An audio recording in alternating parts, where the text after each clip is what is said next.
The women sat looking at the vision in the darkness of the night. They asked no questions. They were not surprised. It was something that they had prayed to see. They didn't care if no one believed, for they knew what they had seen. The sky was clear, silently carrying their hopes, and although the mountains gave them unknown struggles, they knew the light would always guide them, lending only a glance at the beyond. They were guided by the light of the midnight star, snowflakes that created a soft glow and a dying fire. This was one vision that they would not share with others, no outsiders, for it was theirs and only theirs.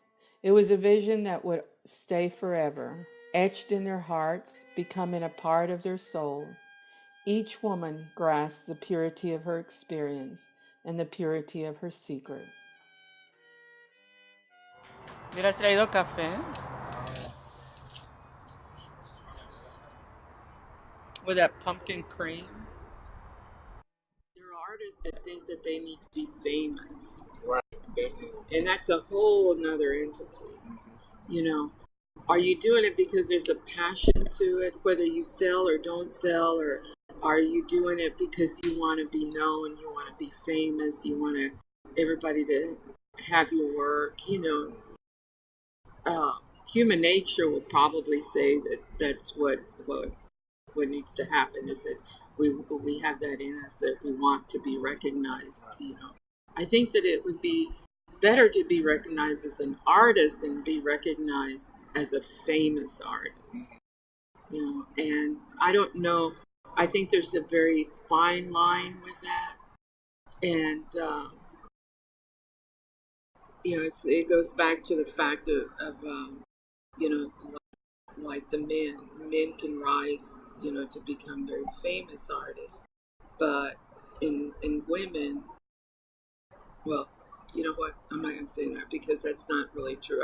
I'm thinking of different people that hasn't happened to. But aside from the nature of men and women, I think that we all struggle. Right. We all struggle because, art to us is a necessity. So we're tapping into a lot of different things. We're tapping into the passion, the creativity, the emotional part of it. So there's so many things that we're tapping into that are very difficult sometimes to face. And, it's just, no, it's just being creative is not an easy road. We'd say, okay, so I'm going to pay my electricity this month, and you can pay your water, and you can have some of my electricity. We would run cords from one duplex to the other, just so that we could help each other out. Yeah. Why are you so fascinated with skies? Is it like the possibility that the clouds are always changing? Is it the rapidness of your change? Yeah. And the color and the formation. Mm-hmm.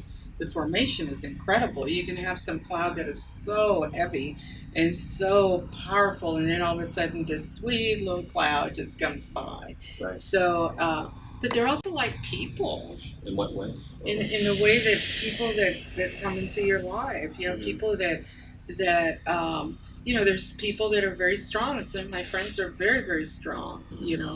And there's others that aren't. They're a little bit quieter, and they're observers, and they, and I think that's how clouds sometimes are.